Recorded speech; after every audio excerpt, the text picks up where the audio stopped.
Paz do Senhor, igreja, estamos aqui mais uma vez numa live em casa. Vamos começar um momento de louvor e adoração. Que nesse momento você possa adorar o Senhor juntamente conosco, fechar os seus olhos, se sentir em paz, na tranquilidade do Senhor, com o Espírito Santo. E que você conforte seu coração, que o Espírito Santo conforte seu coração neste momento, né? Porque nós estamos longe, mas no momento estamos perto, podemos dizer assim. E que o Senhor esteja agora contigo, que você possa entregar o seu melhor, o seu pensamento na presença do Senhor Jesus, depositar o seu coração, a sua confiança em Deus. Peço que vocês agora nesse momento fechem seus olhos, para que a gente possa então orar ao Senhor, falar com Ele, né? Agradecer por esses dias que nós estamos vivendo, pela presença dEle juntamente, né? E também pedir para que o Senhor esteja nos consolando, guardando as nossas vidas, que o Espírito Santo esteja tocando em nossos corações, nos momentos de aflição. Querido Deus, eterno Pai, neste momento, Senhor, nos colocamos diante da Tua presença, Deus. Queremos, Senhor, te agradecer por tudo que o Senhor tem feito. Te agradecer, Senhor amado, por mais esse momento onde podemos estar aqui te buscando, Senhor. Podemos, Senhor amado, sentir, Pai, a Tua presença conosco, Deus. Pai, eu quero neste momento, Senhor, entregar o nosso louvor a Ti, Pai, em forma de nossa gratidão. Que Teu Espírito Santo, Senhor, através das nossas vidas, Pai, possa tocar e impactar essas vidas que estão assistindo, Deus. Pai, que nós não somos nós, Senhor, aqui que estamos simplesmente fazendo uma gravação, mas, Senhor, que seja a Tua presença, que esteja agora, Senhor, invadindo, Senhor, e tocando na vida de cada um, Senhor, nos corações aflitos, Pai, nas mentes, Senhor amado, que estão perturbadas, em nome do Senhor Jesus Cristo, Pai, que o Teu Santo Espírito esteja agora tocando, esteja, Senhor, invadindo, Pai, este lar, Senhor, tirando, Senhor amado, tudo aquilo que não provém de Ti, entrando, Senhor, com a Tua santa paz, Senhor. É o que te pedimos neste momento, Pai, e te agradecemos, Senhor. Te agradecemos, Pai, pelas vitórias que o Senhor tem nos dado. Te agradecemos, Senhor amado, por o Senhor ter nos guardado, cuidado de nós, Senhor amado, nos momentos, Pai, onde nos sentimos sozinhos, meu Pai. É o que te pedimos e te agradecemos em nome de Jesus. Amém.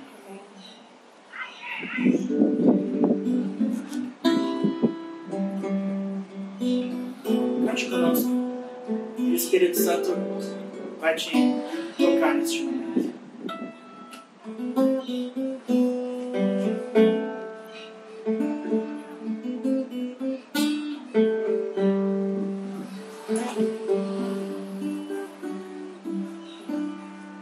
Espírito Santo, ore por mim,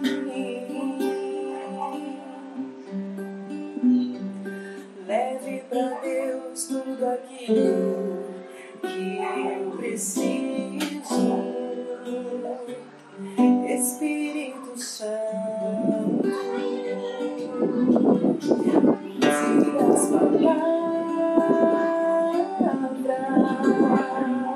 que eu necessito usar, mas não consigo. Me ajude nas minhas fraquezas, não sei como devo pedir. Espírito Santo, vem interceder por mim.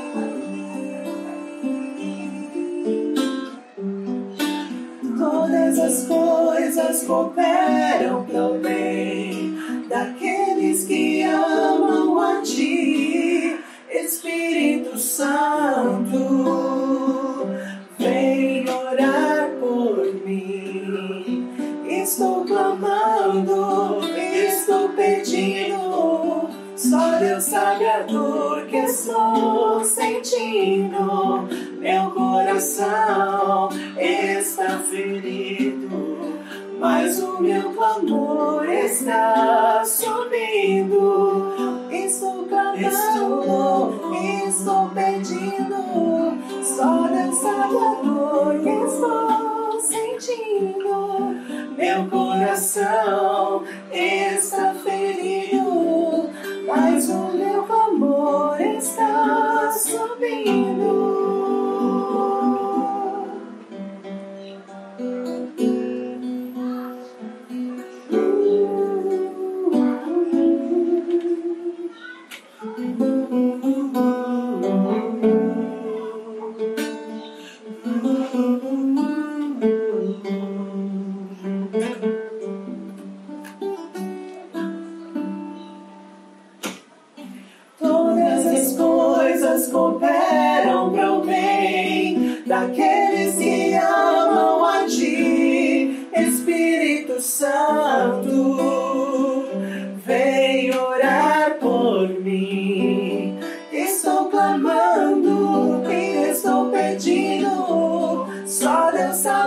dor que estou sentindo.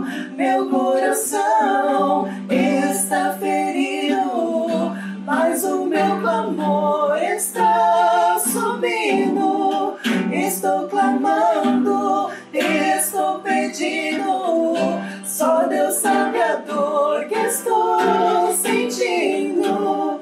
Meu coração está ferido, mas o meu clamor está subindo.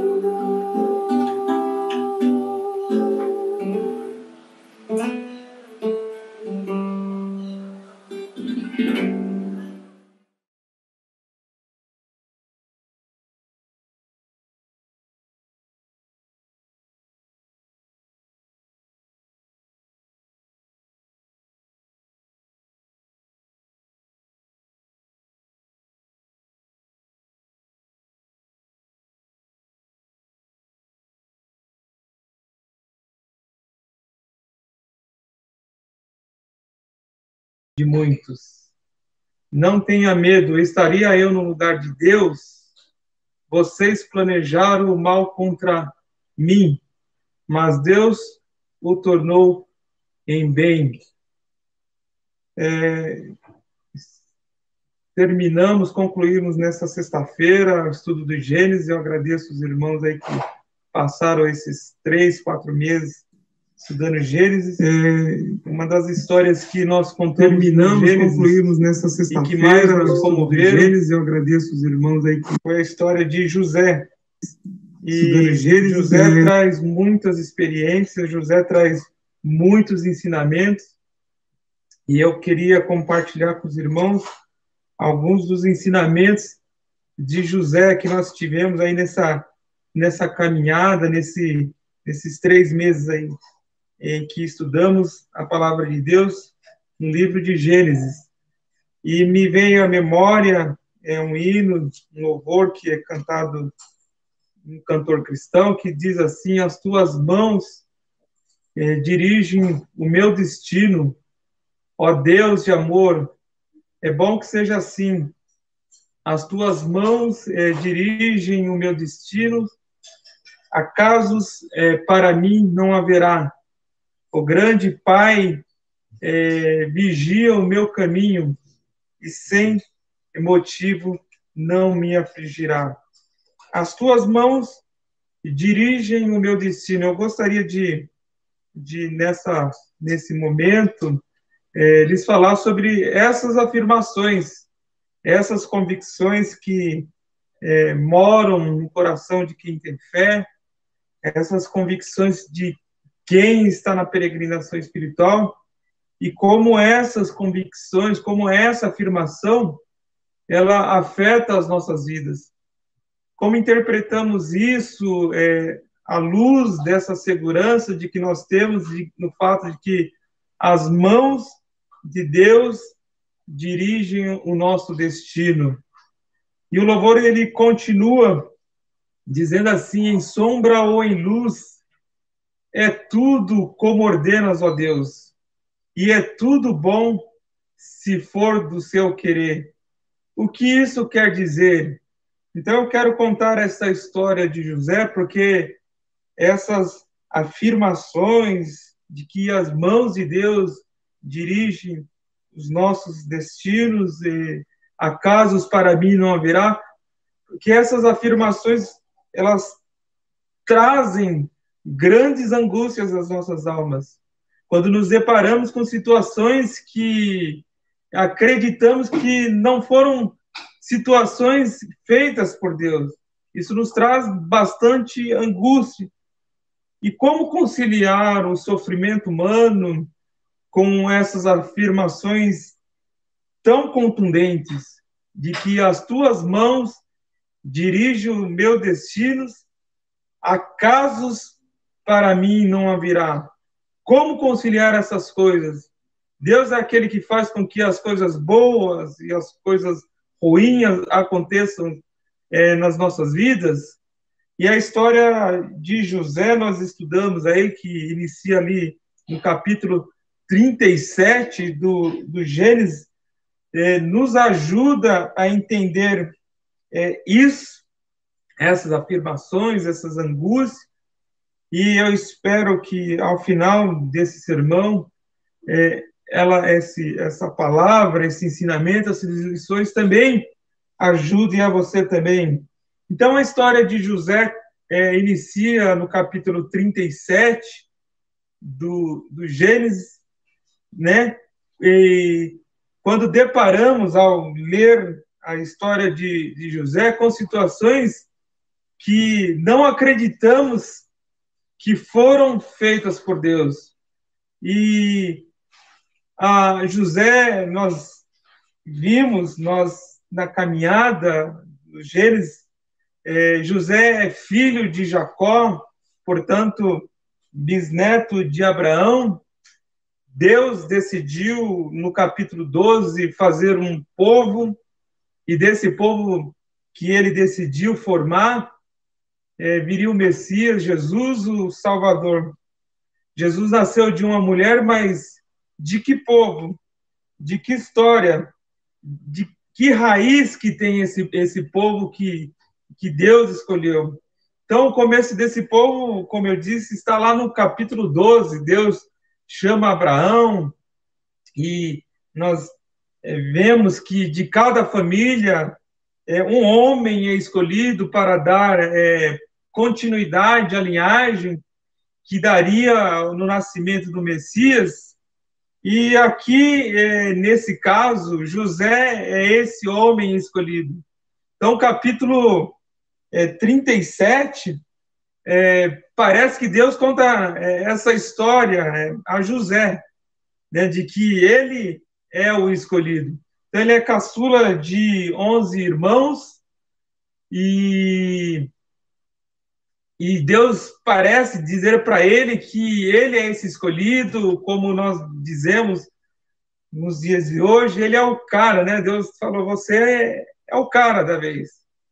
E o pai dele, Jacó, já achava isso também.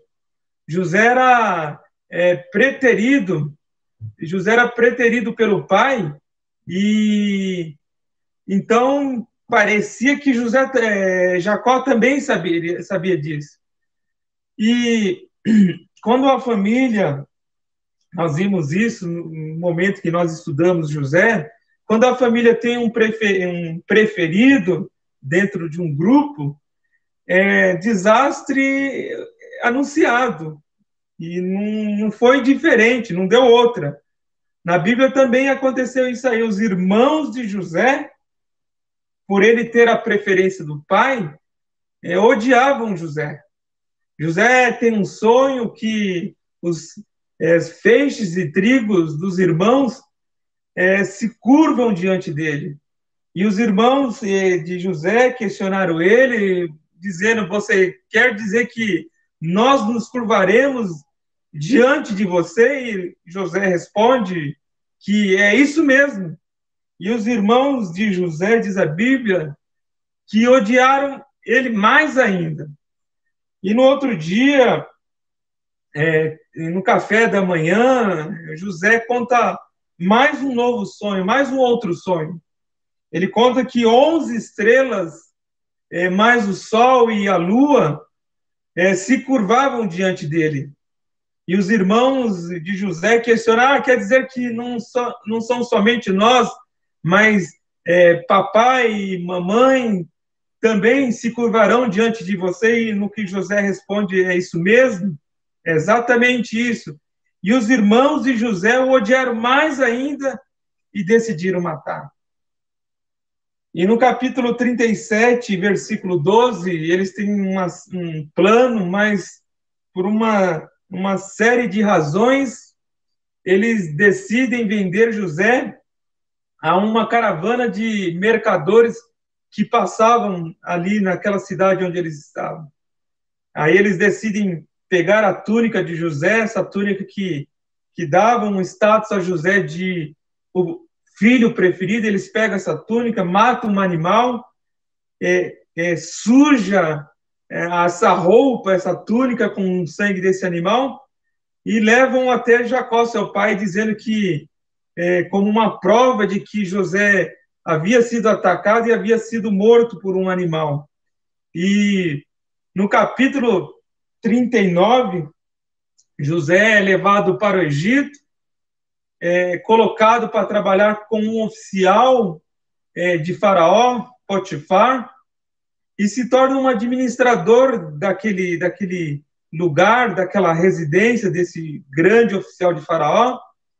Acontece que a mulher de Potifar, ela se encanta com José. José provavelmente era um homem, um moço belo, um moço bonito, e ela se encanta com José e faz uma proposta, no qual José ele recusa, e ela inverte o jogo, ela consegue acusar José de assédio, e José acaba sendo preso. E José é preso, e na prisão, no capítulo 40, a Bíblia nos diz que também os chefes do copeiro de Faraó e o seu padeiro estavam também lá na prisão. E esses dois funcionários de Faraó, o chefe dos copeiros e o padeiro de Faraó, sonham e contam esses sonhos para José, que interpreta. José interpreta que o chefe dos copeiros terá as suas funções restauradas. E o padeiro ele se dá mal porque ele será decapitado. E realmente a Bíblia diz, a Bíblia registra esse fato que aconteceu, o chefe dos copeiros foi livre, as suas funções foram retornadas e o padeiro ele foi decapitado. Então, José, antes do chefe dos copeiros ser liberto, ele lembra, né, ele diz ao chefe dos copeiros que quando ele estiver bem, quando ele estiver livre, que ele se lembre dele, que fale dele para Faraó. E a Bíblia registra no capítulo 41 que o chefe dos copeiros, por 2 anos, se esqueceu de Faraó, né, de José, até que Faraó sonha. E Faraó chama os sábios, Faraó chama os seus magos, Faraó chama os seus homens, né, os seus magos, e ninguém interpreta o sonho. Até que o copeiro, ele lembra de José. Isso está registrado lá em Gênesis 41, versículos 10 a 13, e Faraó sonha com 7 vacas gordas e 7 vacas magras. E ele também sonha com 7 espigas de milhos gordas, cheias, e ele também sonha com 7 espigas mirradas, magras. E José interpreta esse sonho a Faraó, dizendo que o sonho seria, a interpretação seria uma só para os 2 sonhos, que essas 7 espigas, essas 7 vacas, seriam 7 anos de farturas e 7 anos de fome, e que Faraó deveria reservar alimentos no tempo de fartura para abastecer no tempo de fome. Então, tudo isso aconteceu, e Faraó fez com que José fosse o segundo, depois dele, seria o segundo mais importante ali do reinado de Faraó. E quando chega o tempo da fome, chegou o tempo da fome, os irmãos de José vão ao Egito em busca de alimento. Jacó ele pede para que os irmãos desçam ao Egito em busca, comprar alimentos, porque ele já sabia que lá no Egito tinha esses alimentos. E os irmãos de José chegam a ter José, mas não reconhece a José. José reconhece os seus irmãos, mas os irmãos não reconhecem José. Por que os irmãos de José não o reconhecem? Porque José ele já fazia 20 anos, praticamente, mais ou menos, que José estava lá, e José já se vestia como egípcios, com todos os aparatos de egípcios. Ele tem seu nome mudado para Zafenate Paneia, que é um nome egípcio. José, ele se casou com uma filha de Faraó, a Zenate, e com ela também teve 2 filhos, e o coloca os nomes que são nomes também egípcios, Efraim e Manassés. Por isso os irmãos não reconheceram José, porque José estava praticamente parecendo um egípcio. Então não tinha como os irmãos de José o reconhecerem. Mas José, ele se dá a conhecer, depois de um período, José se dá a conhecer aos seus irmãos. Isso a Bíblia registra no capítulo 45 de Gênesis. E os seus irmãos, ao José se identificar, ao José se revelar que ele era o José, era o seu irmão, os irmãos dele ficam apavorados, porque naquela situação eles imaginariam que José se vingaria deles. E aí, o capítulo 45, versículo 4 e 5, José, ele surpreende com algumas de suas palavras. E o capítulo 45, versículo 4 diz assim, José diz assim: eu sou José, seu irmão, aquele que vocês venderam ao Egito. Agora não se aflijam, nem se recriminem por terem me vendido para cá, pois foi para salvar vidas que Deus me enviou adiante de vocês. Olha que leitura maravilhosa que José faz de sua história, que José faz do seu momento. Ele não recrimina, ele não se vinga dos seus irmãos. Ele diz que Deus me enviou à frente de vocês para ele preservar um remanescente nessa terra e para salvar-lhes a vida com grande livramento. Então, ele não faz uma leitura da sua história, uma leitura de rejeição. José não faz uma leitura de ódio aos seus irmãos, mas ele lê o cuidado de Deus para com ele e para com aqueles que, através da vida dele, José, Deus o abençoaria. E José conhece, depois, no capítulo 49, ele conhece o seu pai, né? E chega o período da morte de Jacó. Então, Jacó, ele morre e o medo toma conta novamente de seus irmãos. Capítulo 50, versículo 15, depois de Jacó ter morrido, diz assim: vendo os irmãos de José que seu pai havia morrido, disseram: e se José tiver rancor de nós e retribuir todo o mal que lhe causamos? Olha só, o medo dos seus irmãos ainda permanecia, por mais que lá no capítulo 45 José tinha revelado que não ficassem atemorizados, não ficassem com medo, porque Deus tinha mandado ele à frente, Deus tinha mandado ele adiante para que as vidas fossem preservadas. Agora, esses irmãos que venderam a José, que traíram a José, ainda a culpa mora nos seus corações.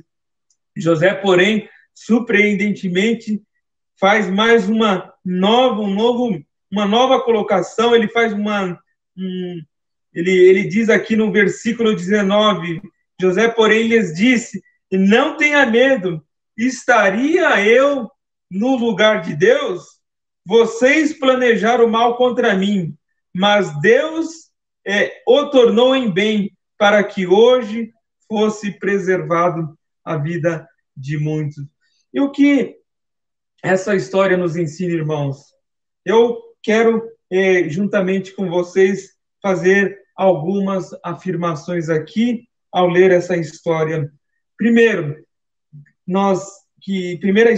primeira lição que nós tiramos, ou primeira afirmação que nós tiramos aqui nessa história surpreendente de José.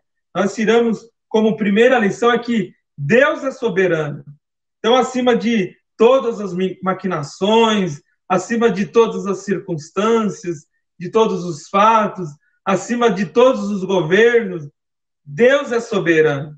E o fato de Deus ser soberano é que ele não deve satisfação a ninguém.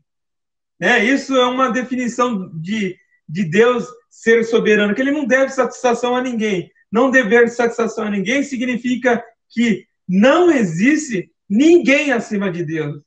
Então ele faz coisas porque ele quer fazer, e ele deixa também de fazer as coisas porque ele decidiu deixar de fazer. E nós vemos lá em Isaías capítulo 43, né, um versículo muito conhecido, né, 43, versículo 13, que diz assim: agindo eu, quem impedirá? Então, agindo Deus, quem impedirá? Ninguém, porque Deus é soberano. Quando ele quer fazer, ele faz, e quando ele decide não fazer, ele não faz. Então, a hora que ele quiser fazer, ele vai fazer, e a hora que ele não quiser, ele não irá fazer. E quando ele quiser fazer, irmão, saiba de uma coisa: ninguém consegue impedir. Então, tem coisas na nossa vida que acontece, mas isso não significa que tudo que acontece é porque foi Deus quem fez. Nós temos que ter esse discernimento, nós temos que ter essa maturidade, que nem tudo que acontece foi Deus quem fez. Tem coisas que acontecem que, de fato, foi Ele que fez. Mas tem coisas que acontecem que foi eu que fiz. Foi você que fez. Tem outras coisas também, foi o inimigo das nossas vidas, o Satanás, o diabo que fez. Tem outras coisas que acontecem nas nossas vidas que são as circunstâncias, né? Tem coisas que são circunstanciais, acontece porque, sei lá, devido a uma série de fatores, aconteceu. São circunstâncias da vida que acontecem nas nossas vidas. Então, há muitas coisas que acontecem que Deus não gostaria que tivesse acontecido. Então, nós temos que ter esse discernimento, nós temos que ter essa maturidade de saber que nem tudo que acontece foi Deus quem quis que acontecesse, ou foi Ele que fez, e tem muita coisa que acontece que Ele não gostaria que tivesse acontecido. Capítulo 115 de Salmos, Israel está vivendo um tempo de sofrimento, Israel está vivendo um tempo lá de luta, de perseguição, e os povos vizinhos, né, começam a dizer: onde é que está o Deus de vocês? Onde é que está o seu Deus?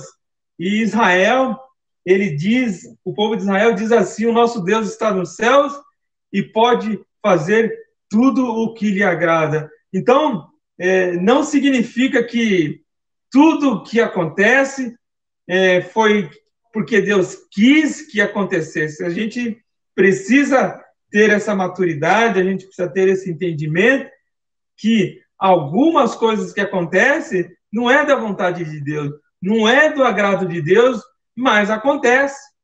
Tá? Outra afirmação que eu quero compartilhar também com os irmãos aqui nesse aprendizado da vida de José, que os pensamentos, o jeito, a forma que Deus escolhe para fazer, ou também escolhe não fazer, essas coisas, elas são inacessíveis a nós. Capítulo 11, 33 e 34 de Romanos, diz assim que ó profundidade da riqueza e da sabedoria e do conhecimento de Deus. Quão insondáveis são os seus juízos e inescrutáveis são os seus caminhos. Quem conheceu a mente do Senhor? Ou quem foi o seu conselheiro? Então, irmãos, inescrutável. O que é inescrutável? Inescrutável é que você não tem acesso. E quando eu falo inescrutável e que você não tem acesso, não significa que é um livro que você lê e não consegue interpretar.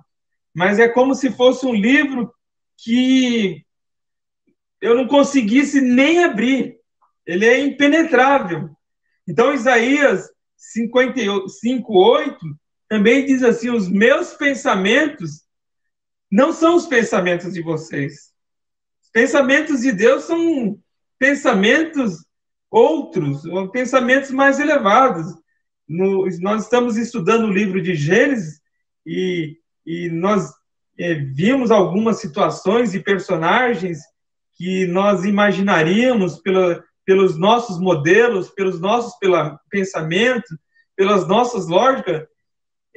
Ele seria o escolhido. No caso de Esaú e Jacó, Esaú ele detinha todas as características que seria esse o homem escolhido, porque Jacó era um enganador. A Bíblia fala que ele era um enganador. Ele na concepção de alguém forte, de um homem forte, ele estava lá no terceiro, quarto escalão.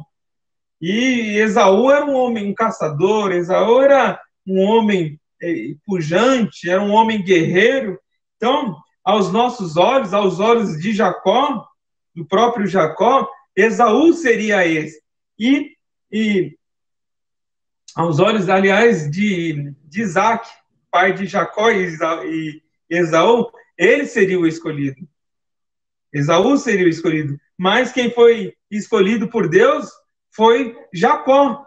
Então, assim, aos nossos olhos, nós, muitas das vezes, Deus vem e ele desmobiliza, ele desmonta todas as nossas lógicas. Por quê? Porque os pensamentos de Deus não são os nossos pensamentos.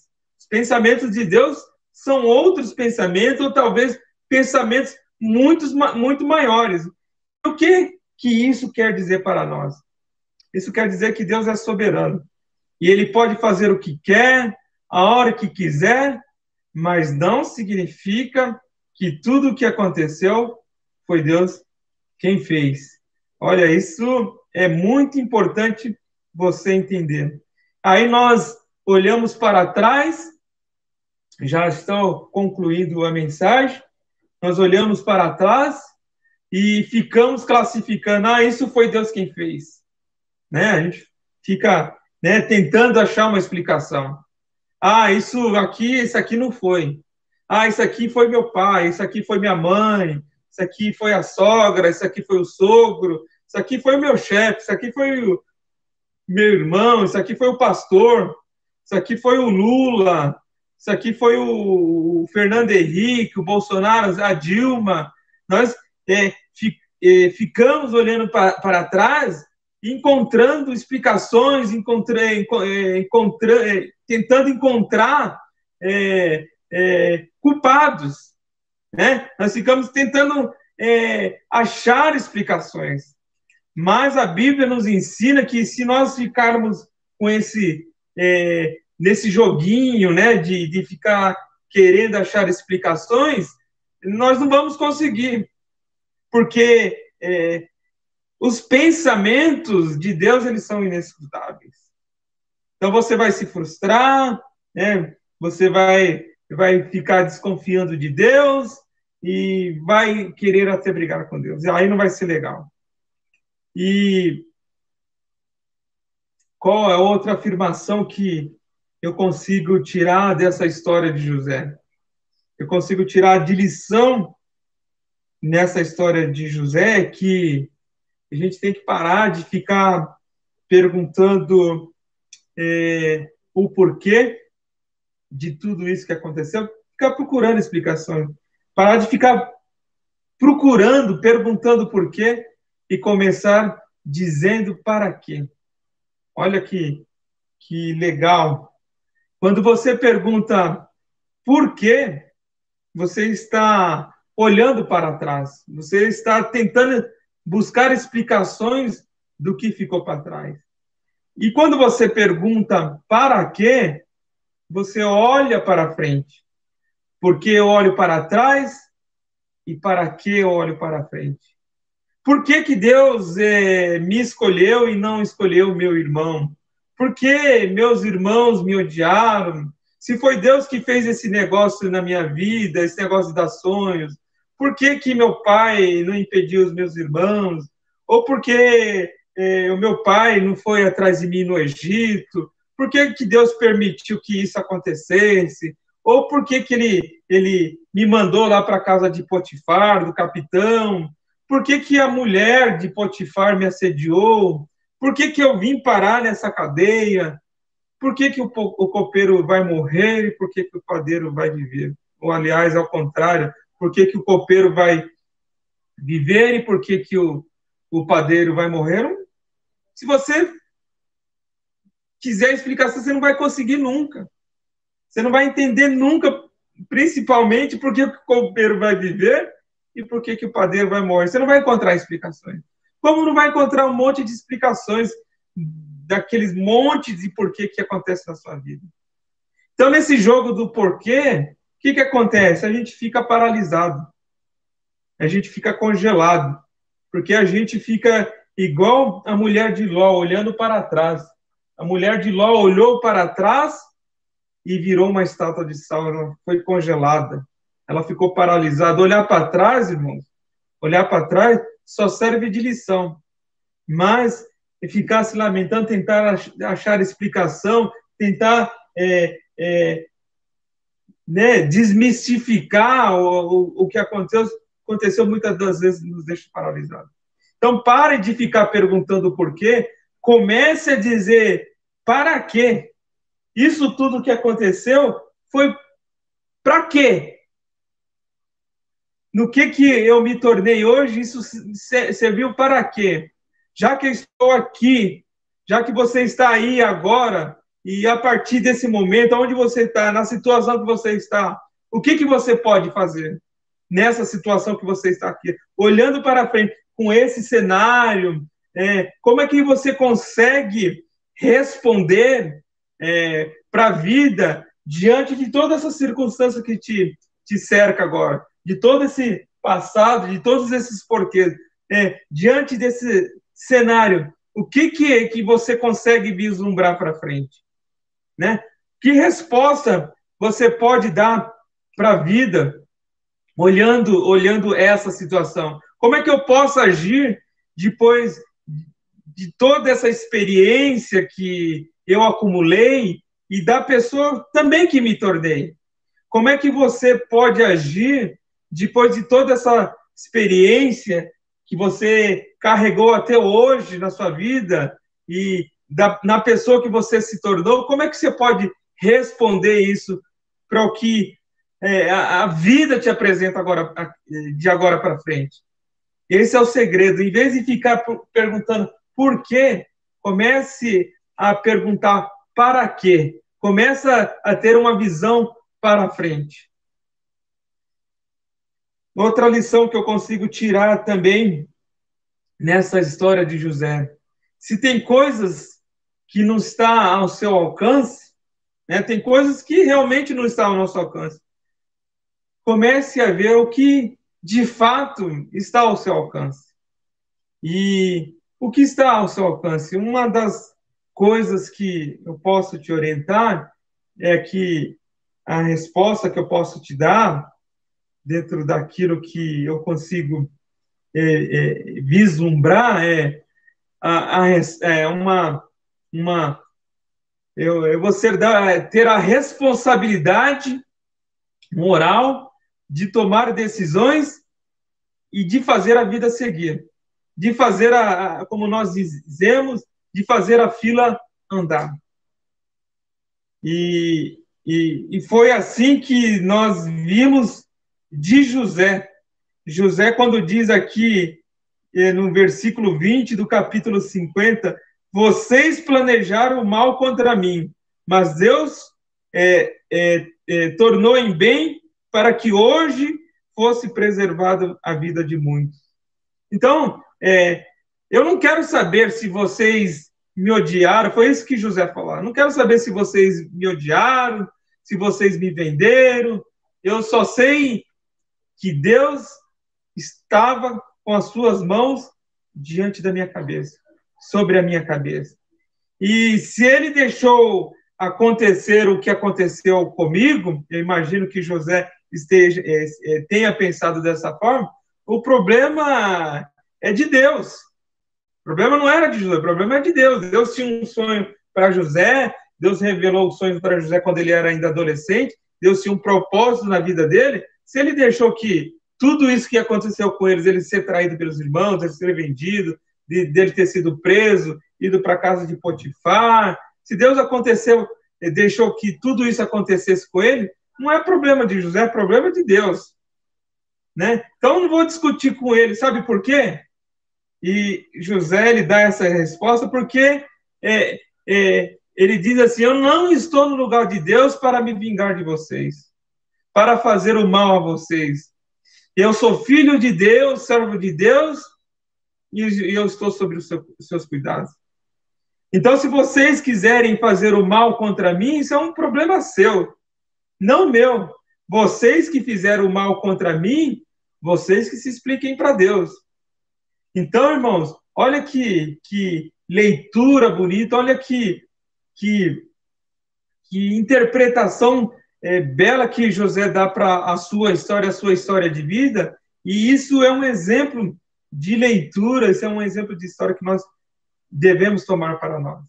Que as circunstâncias, que as ocasiões, as traições, tudo aquilo de ruim que acontece nas nossas vidas, que também nos amadurece, que elas sirvam de experiências, mas que elas não nos paralisem, elas não nos deixem congelados, mas que elas sirvam de experiências, e eu posso ter a maturidade de hoje falar e dizer para que tudo isso aconteceu.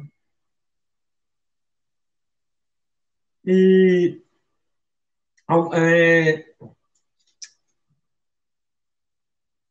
José poderia dizer, mas por que vocês me venderam como escravos para o Egito, né? E alguém pode questionar, mas porque se Deus queria que José fosse esse governador, essa liderança importante, né? Se ele quisesse que José fosse o governador do Egito, teria que ser como escravo, teria que ser traído, teria que ser preso mesmo. Deus não podia dar um jeito de mandar ele de avião, de alguma outra forma. Tinha que ser como escravo, tinha que ser traído, tinha que ser preso, né? O que eu posso dizer para você é o seguinte, eu não sei se deveria ser desse jeito, eu não sei se deveria ser de outro jeito, eu sei que o propósito de Deus na vida de José foi lá realizado. Da forma que aconteceu, isso eu não vou saber por que aconteceu, por que foi dessa forma, né? Realmente eu não vou, se eu entrar nessa discussão, nessa neura, né? Eu não vou chegar em conclusão nenhuma. E o que eu tiro de lição para vocês e o que eu quero compartilhar com vocês nesse dia de hoje.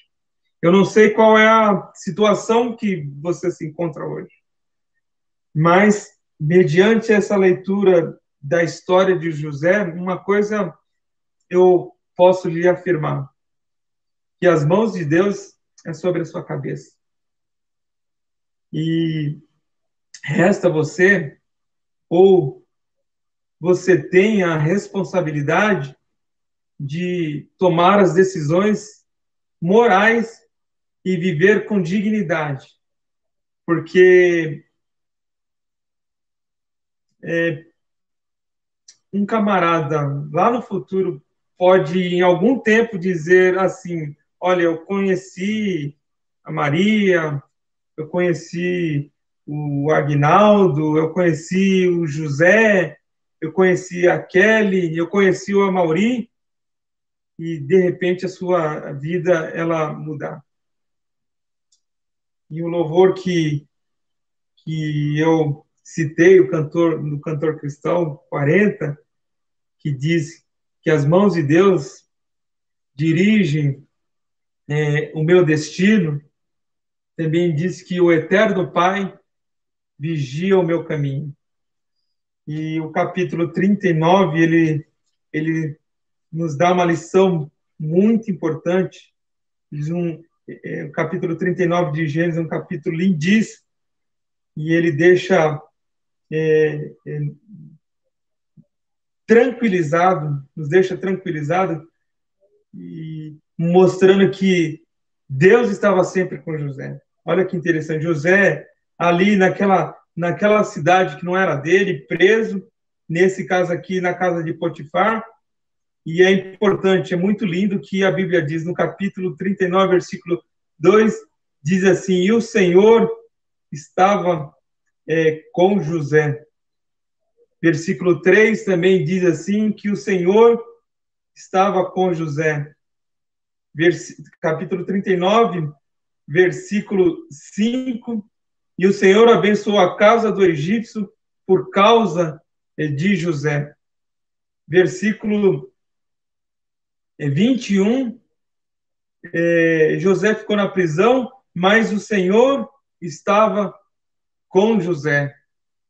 Versículo 23, o Senhor estava com José. E é isso que eu quero te tranquilizar, é isso que eu quero que você aprenda nessa noite, que independente da situação, independente da circunstância, José foi um rapaz que, na sua jornada entre ser traído pelos seus irmãos e chegar a ser governador do Egito, ele sofreu muito, né? Sofreu muito. E nós, ao lermos o capítulo 39 aqui, percebemos que as mãos do Senhor estavam sobre ele.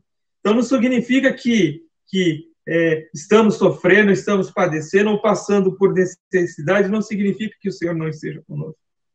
Nós, às vezes, interpretamos a nossa relação com Deus como uma relação de produtividade de uma empresa.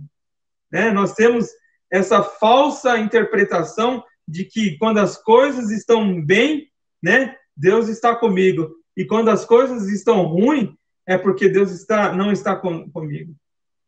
Mas aqui, mediante esse texto de José, nós percebemos que, na circunstância, a mão do Senhor estava sempre com José. Então, que leitura interessante, né, que José faz. Querem fazer o mal contra mim? Ou uma leitura que você também pode fazer. Querem fazer o mal contra você? Saiba de uma coisa: a mão do Senhor está sobre você. A mão do Senhor está sobre mim. Ele pode pegar esse mal que você, ou que alguém, ou que a pessoa que não gosta de você, a pessoa que quer o seu mal, ele pode pegar muito bem esse mal que querem de você e transformar em bem. Porque Deus, ele pode fazer o que ele quer, né? O que quiser, a hora que ele quer, da forma que ele quer, e ninguém pode impedir. E nós sabemos que o nosso Deus, ele não está contra você. Ele sim está a favor de você. Jeremias 29, versículo 11, um versículo muito conhecido, um versículo muito lindo, que diz assim: porque eu bem sei os pensamentos que tem a vosso respeito, diz o Senhor, que são pensamentos de paz e não de mal, para vos dar esperança. Então, eu quero terminar essa mensagem do dia de hoje dizendo que as mãos de Deus é sobre a sua vida. Então, independente da situação, independente de que tudo esteja acontecendo, sabe de uma coisa: as mãos de Deus é sobre a sua vida. E você vai, sabendo disso, você vai tomar decisões com responsabilidade, decisões morais, com responsabilidade moral, com dignidade, e você vai poder, você vai parar de dizer também por quê e ficar olhando para o passado, e agora você vai dizer para quê e olhar para o futuro. E a minha oração nessa noite é para que sabedor disso, de que as mãos de Deus é sobre a sua cabeça, as mãos de Deus é sobre a sua vida, independente da circunstância. Nessa noite, eu desejo a você que, sabedor disso, que você vai nessa tua força, porque as mãos de Deus é sobre a sua vida. E eu desejo para você que você guarde essa palavra no seu coração. Guarde essa palavra, que é uma palavra muito útil para os dias de hoje, muito útil para os dias de aflições. Então, o meu desejo é que você saiba que Deus está cuidando de você. Saiba que Deus está com as suas mãos sobre a sua cabeça. E não olhe para trás. Diga para quê? Tudo isso que aconteceu na minha vida me trouxe até aqui, me deu experiências diante desse cenário, em tudo que eu me tornei. Para que Deus quis isso? E vá para frente. Siga a vida. Amém? Deus abençoe a cada um de vocês. Que vocês tenham uma ótima semana. Amém? Deus abençoe.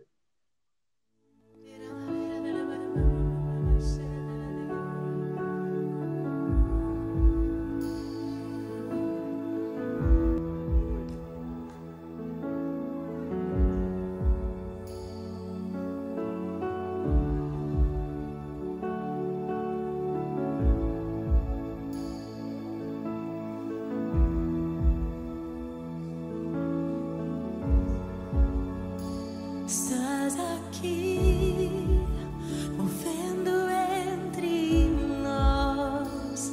Te adorarei, te adorarei. Estás aqui, mudando destinos. Te adorarei, te adorarei.